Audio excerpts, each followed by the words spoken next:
এইমাত্ৰ নমিনেশ্যন দাখিল কৰিলোঁ আৰু মই আশাবাদী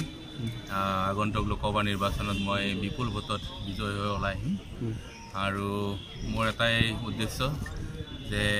আজি সাম্প্ৰদায়িকতাবাদৰ যি ৰাজনীতি এই ৰাজনীতিৰ বিৰুদ্ধে অসমৰ জনসাধাৰণে ৰায় দিব এই নিৰ্বাচনত আৰু বিশেষকৈ মোৰ বিটিডি আৰু কোকৰাঝাৰ লোকসভা সমষ্টিৰ অন্তৰ্গত এলেকাত যাতে দীৰ্ঘদিন ধৰি চলি অহা যি সংঘাত এই সংঘাতৰ সময় অৱসান ঘটাবলৈ মই পদক্ষেপ গ্ৰহণ কৰিম আৰু সকলো জাতি জনগোষ্ঠীৰ সম অধিকাৰ সুনিশ্চিত কৰাৰ কাৰণে সকলো জাতি জনগোষ্ঠীৰ লোকৰ নিৰাপত্তা সুনিশ্চিত কৰাৰ কাৰণে মই আৰু একাংশ ৰাজনৈতিক নেতাই বিশেষকৈ বৰ্তমানৰ সাংসদ নৱশৰণীয়া ওৰফে হীৰাশৰণীয়াই যিধৰণে বড়ো আৰু অবড়োৰ মাজত এক বিভাজনৰ ৰাজনীতি কৰি পুনৰবাৰ এই সমষ্টিৰ পৰা সাংসদ হ'ব বিচাৰিছে এই চেষ্টা কেতিয়াও সফল নহ'ব বিটিচিৰ ৰাইজে তথা কোকৰাঝাৰবাসী ৰাইজে এনেকুৱা সাম্প্ৰদায়িক ৰাজনীতি কেতিয়াও প্ৰশ্ৰয় নিদিয়ে আৰু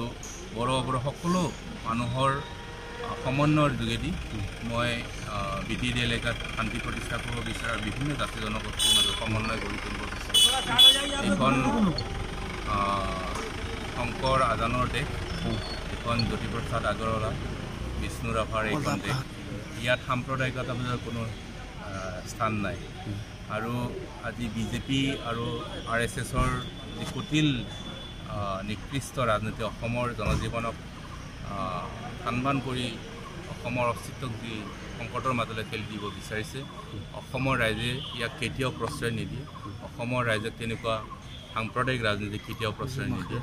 কাৰণ এইখন দেশ আকৌ এবাৰ মই কৈছোঁ শংকৰ আজানৰ দেশ জ্যোতিপ্ৰসাদ আগৰৱালা বিষ্ণুপ্ৰসাদ ৰাভাৰ এইখন দেশ আৰু নৰনাৰায়ণ চিলাইৰ এইখন নিশ্চিতভাৱে আহিব আমাৰ দলৰ মাননীয় সভাপতি প্ৰদেশ কংগ্ৰেছ কমিটি ৰিপুণ বৰা ডাঙৰীয়া আহিব আৰু ৰাহুল গান্ধী ডাঙৰীয়াও আহিব তাৰ লগতে ভূপেন বৰা ডাঙৰীয়া আহিব ছিদ্দিক আহমেদ ডাঙৰীয়া আহিব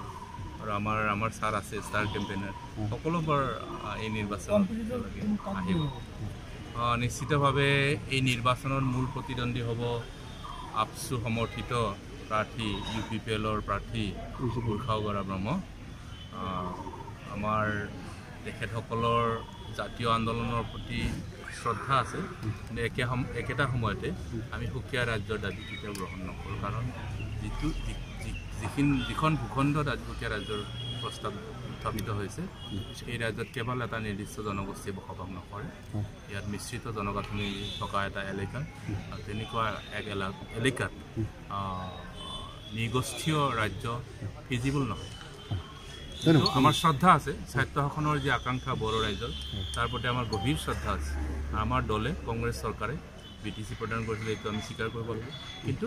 BTC চুক্তিৰ ক্ষেত্ৰত কিছু কেৰণ ৰৈ গৈছে কাৰণ যি কনচালটেটিভ প্ৰচেছ বা ডাইলগৰ মাজেদি এই চুক্তি হ'ব লাগিছিল বিভিন্ন জাতি গোষ্ঠীক আলোচনাৰ মজিয়াত মাতি সকলোৰে মতামত গ্ৰহণ কৰিব লাগিছিল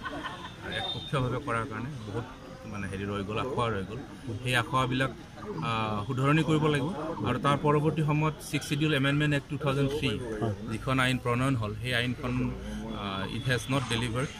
আৰু ইয়াৰ কাৰণে ইয়াত বহুত ধৰণৰ সংঘাত হৈছে গোষ্ঠী সংঘৰ্ষ হৈছে আৰু অবড়োসকলে আন্দোলন কৰিব লগা হৈছে তেওঁলোকৰ ভূমিৰ অধিকাৰ সুনিশ্চিত কৰাৰ কাৰণে তেওঁলোকৰ ৰাজনৈতিক অধিকাৰ সুনিশ্চিত কৰাৰ কাৰণে সেইকাৰণে এইখন আইন সংশোধনৰ প্ৰয়োজনীয়তা আছে আৰু মই পাৰ্লিয়ামেণ্টত গৈ